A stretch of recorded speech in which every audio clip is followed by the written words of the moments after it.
Robert Ginty, The Untold Tapes. While researchers were carefully cataloging the Robert Ginty Archives, they discovered a pile of microcassettes.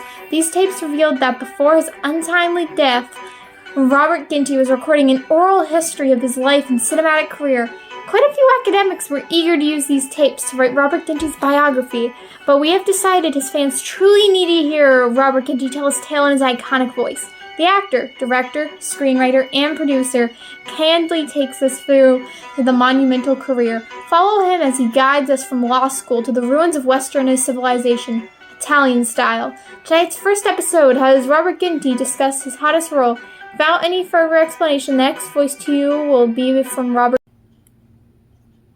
Normally, one of these little things, you open up the book, the autobiography, and, there you get the day of my birth, and, Robert Ginty. I was born November 14th, 1948 in Brooklyn, New York, Brooklyn, home of the Dodgers, and they were still there in 1948.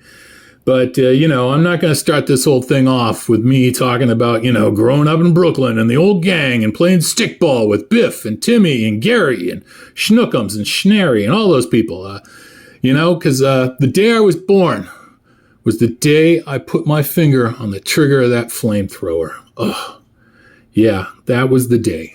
I still remember. I have vivid memories of the day I walked in for the interview for, the executioner, and the director, we're doing a normal little thing, and then the director looks at me and goes, hey, Robert, you ever worked with a flamethrower before? And I'm like, yeah, I did. I've when I was at RADA, the Royal Academy of Dramatic Arts, we spent a week dealing with flamethrowers because, it happens. And, because I figure, hey, if I'm going to lie about using a flamethrower, I might as well just throw in the whole RADA business to try to impress them even more. hey, Larry Linville went to RADA, and he's in MASH and Manic. So I figured, he's probably used to RADA trained actors here. And he goes, great. The role's yours. I'm like, oh, cool. Because, I'm like, at no point did I say I've never touched a flamethrower in my life. You just, look, you learn a certain thing in the acting world, and it's this. Never say no. Never say, I can't do that. I haven't done that. Always say, sure, I've done it so much. I'll lie about it. You ever ridden a horse? Sure. Have you ever fired 2 guns at once? Sure. Can you handle faking like you're making love to the most beautiful women in the world? Why, of course I can do that. And, that's what they did train me for. But it was interesting because, I'm walking out of there, I'm thinking, I've got a career-making part, and what the hell am I going to do? Because it's a flamethrower. I've lied about guns, and, you do it. If you lie about something, you immediately, because you got time between when you said, I can do it, and when you have to do it. And you run out and you train yourself. That's how it works in LA. That's how it works in Hollywood, okay? Can you ride a horse? No. Go down to immediately you would go down and you'd start taking classes at the Burbank, Equestrian Center.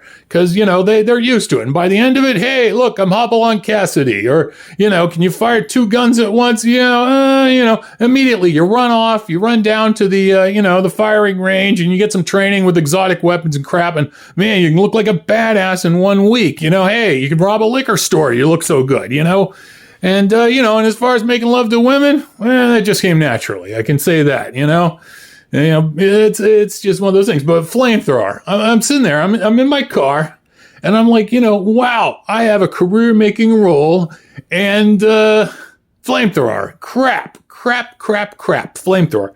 So I get in my car, and I drive down the street, and there it is. There's no flamethrower store. There's nothing. And so finally I had to find it. And amazingly enough, I found it at, if you won't believe it or not, Army-Navy store. Go inside there and I say, hey, you got a flamethrower? I'm like, yeah. And he goes, somebody who knows how to use it? And honest to God, they give me a straight stare. Because it turns out a lot of people who use flamethrowers in the war died because you get shot on that pack in the back and it blows up and kills you. So there's not much flamethrower thing. But they knew a person who knew a person who knew a person. And bam. I'm flamethrowing. And it was a career-making role, I got to say, the executioner. Every time I go anywhere I go, people are like, hey, you got your flamethrower? They don't even mention the character. You got your flamethrower. Go through security, you got your flamethrower. It's amazing, the power of the flamethrower. So, I got it, and, I got used, and I show up in the movie, and it went great. It went great, and it was, it felt good.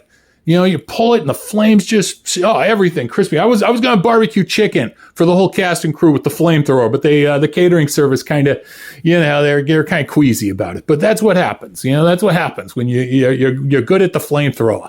And, and I figured this is going to be great. And, and then the poster, and I'm thinking, I'm going to be on the poster. Oh, this is going to be great. And I look at the poster, and it's a guy with a flamethrower wearing a metal, the helmet, safety helmet. And I'm like, what the hell? No one knows it's me. No one knows it's me. I'm like, I'm on a poster. I don't even know it's really me, and no one can see. My parents, what are they going to do? Oh, yeah, that's my son behind that mask. Oh, what the hell, So, I was kind of irritated. And then this Borgnine comes up to me, and he says to me, we're eating at Arby's. And he says, Ginty, I know you're going to be upset, but the fact is, this is better for you. Because people who recognize you because of the movie actually paid to see the movie. They didn't just see the poster. They paid to see the movie. And I said, well, that's kind of a good thought. He said, many people come to me and go, oh, it's Marty. And then you go, oh, great. And then they go, what'd you like about the film? I don't know. I saw the poster. And it's like, oh, man, I want people who, you want people who enjoy your art. And, anyone who comes up to me because of the flamethrower, they've seen the film. They've bought it. They've rented it. They've whatever, bought tickets, gone continually. Oh, it's so great. And, one other story about the flamethrower. One night I'm at a party in Boston, and Peter Wolf of the Jay Giles Band comes up to me, and he says, Ginty. And I'm like, yeah. He goes, Ginty, man, the song Flamethrower on our Centerfold record, it's about you. And I said, really? He says, yeah. Yeah, I saw the picture, and it hit me. The song's about women or whatever, but you inspired it, Ginty, with your flamethrower. And I said, that's great. What did you like about the film? He goes, I don't know. I saw the poster in the Boston Phoenix. I didn't actually go see the movie. And I'm like, what the hell? So that's it. But you know what? If you got to take a role, you got to take a role with a flamethrower. That's all I'm saying. Now a message from our sponsor. Are you bored of store-bought butter with the only real choice being salted or unsalted? Do you want a pat of excitement on your toast beyond goat butter? Well, the Exotic Butter Club is here for you. Do you know there's a difference between lion butter and tiger butter? Well, when you start to join the Exotic Butter Club for a small membership fee, you can start ordering the best exotic animal butters from our website. Are you ready to spread gorilla butter, grizzly butter, platypus butter, otter butter, direwolf butter, or gerbil butter? You can make whipped cream from Whippet butter. And now we're stocking panda butter. Impress your guests when they find panda butter on your Thanksgiving Day feast. Get 20% off with the promo code GINTY. Yes, I said that right. Promo code GINTY with a capital G. Offer not valid for panda butter. And if you work at a zoo, ask about our Little Milkers Club. Kick the cow and get with the wow. Order now from the Exotic Butter Club. And now we return to Robert Ginty, the Untold Tape. They say that, when you're the star of the film, you make the film. But that's not true, because there's so many people there, so many people working on it. And, when it came to The Exterminator, there was one person who made that film what it is, and that was not me. That was Steve James, the actor Steve James, who played my buddy in that film. Because, here's the deal. Some people, they come to the set, they give 100%. Some give 110%, some 120, maybe 200%, right? Steve James, he came to that set with a percentage that scientists cannot fathom. I mean, it is deeper than pi. It is longer than the speed of light. I mean, that's how much of a percentage he gave on that film. Because it was, okay, right before we do the death scene, and he comes up to me and he says, Ginty, I want you to kill me. And I'm like, what? And he's like, yeah, I need you to kill me for real. I said, what? He's like, I'm tired of, death scenes that look like I'm a little kid in the backyard playing cowboys and Indians. Go, oh, you got me, and fall on the ground. I want the people in the theater to see what it is like when a friend has to put another friend down. And I'm like, oh man, that is something. And I said, but what? And he's like, Steve, tells me, Steve says, Ginty, You told me you know CPR, so I know you can bring me back after you choke me to death. you can bring me back. And I'm like, because you said you learned CPR for that emergency episode you were auditioning for. And I said, and I didn't want to tell him. It was actually an audition for Emergency +4, the animated cartoon. So, I really didn't actually have to learn CPR. I looked at a brochure about it so I could, at least sound like I know what I'm doing if I got in the cartoon booth, which I didn't, But here's the good part. I have what I consider a photographic memory because I remember photographs.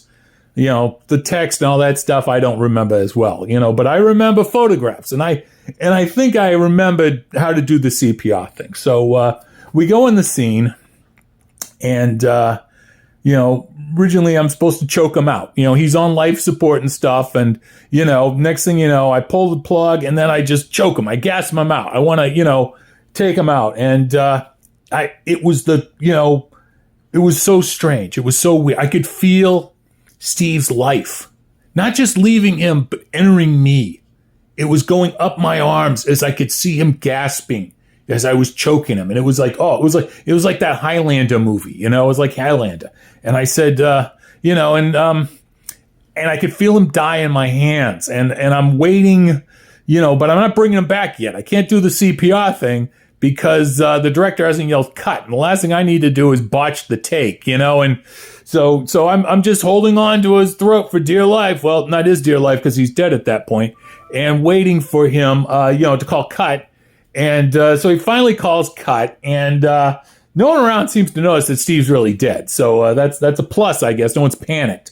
So I start doing CPR on him, and unfortunately, even though I remember things, I'd forgotten. I guess they had told us something like, you're supposed to use the Bee Gees, staying alive as the thing for pushing his heart down. And for some reason, I got a bug in my head, and I was doing the CPR stuff to the Bee Gees' New York mining disaster because it's New York, it's the New Yorker in me, and finally I bring him back. I finally gasps up, and he's alive. About 10 minutes after I killed him, he's back alive, and everything looks good. The gate was clear and all that stuff, and then the fucking sound guy comes over to the director and he says, hey, I got a really big, One Flew Over the Cuckoo's Nest vibe, where McMurphy gets choked out by Chief. And the director goes, oh my God, you're right. This is so derivative. And I'm like starting to freak out. I'm like, we have ripped off 15 movies already in this film. I mean, everything from The Deer Hunter to, a Death Wish to any creepy, I'm cruising down Times Square, Taxi Driver. I mean, we've ripped it, but somehow, One Flew Over the Cuckoo's Nest, a bridge too far. And so the director says, yeah, why don't we just have you unplug it and walk out of the room? And me and Steve are like, oh my God. But here's the thing. We're just actors. Even though, Steve had just died for this part, nobody appreciated it. And so, we reshot it and, Steve back to one, and, whatever. But I sit there thinking to myself, and that's the thing. I don't have regrets. You come up to me and you go, Robert Ginty, what do you regret? I regret nothing. But I have regrets for my people I work with, and this was one of them. Steve should have been there. Steve could have won at least a Golden Globe. I mean, Pia Zadora just won one the year before. Steve could have won it if they kept that scene, and and that's how much he gave. But you know what? I never heard Steve once sit there in the craft service table, eating chili, and go, geez, Ginty, what the hell, man? I died for this film, but they don't care. He didn't care because he just wanted to, wrap up his scenes and go home to his family, and that's the kind of guy Steve James was. So I love you, Steve, man. Big kiss up and point to heaven, man. You were the best, and you made Exterminator what it is today. Been the first episode of Robert Ginty, The Untold Tapes. Robert Ginty, The Untold Tapes is a production of Worldwide Domination Enterprises. If you want to know more about Robert Ginty, why not visit your local library? Librarians are always eager to tell you about Robert Ginty. Robert Ginty, The Untold Tapes does not actually contain any real Robert Ginty, but we do think these stories could be told by Robert Ginty. He really did use a flamethrower in Executioner and act with Steve James. Your library might have a DVD of Executioner on the shelves. Copyright 2022. Voices are Josie, Corey, and Josie.